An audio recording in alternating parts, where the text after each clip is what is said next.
The newest edition of Florida Weekly is now available on newsstands. Joining us now is managing editor Osvaldo Padilla. Thanks for being with us. Thanks for having me. Read the cover story this morning. A real nice tribute to Jim Reef and the call that he and Robert made 10 years ago this August. 10 years ago, Hurricane Charlie was coming through. National Hurricane Center was predicting that it was going to hit anywhere from Sarasota north up to Tampa. He had people from Tampa driving into Southwest Florida for safety. And Jim and Robert took a look at the data, and they said, no, this thing is wobbled and it's coming here.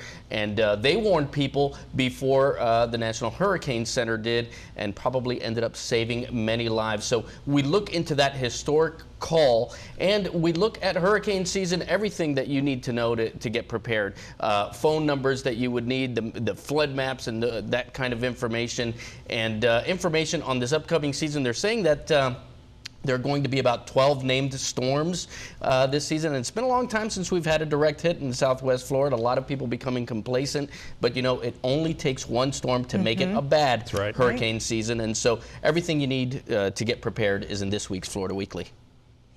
This is also a great issue for graduates and their parents, because you've got some tips in there for how the grads can make it in the real world. Yeah, we have some advice from a business writer who his daughter had just recently graduated from college. Ben Carpenter wrote the book The Bigs, and he gives us some advice that we can all use, really. You know, the simple things like think about your boss and the company before you think about yourself. You know, scheduling. A lot of people try to plan their vacations and their weekends and then, you know, get to work. Well, you know, when you get into the real world, it's more important to take care of your boss, especially when you're young in the workforce or just starting out at a workplace. And that whole advice about do what you love and the money will follow, it turns out that that's a pretty bad piece of advice.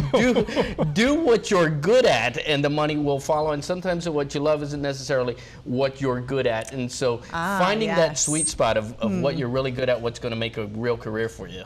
And there's an antique show in town. Yeah.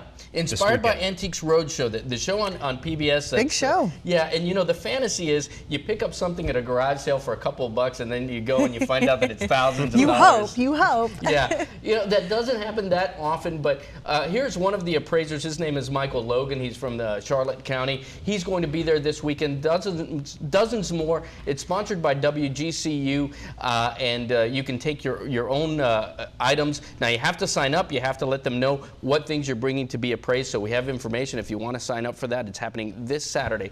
Plus everything else that's happening in the world of arts and entertainment, all the shows, all the things to do, it's all listed in Florida Weekly's calendar, and it's all free on newsstands, plus on your iPad and your smartphone. Yep, check it out. Great app. Okay. Thank you very much. Osvaldo, Thanks for being here.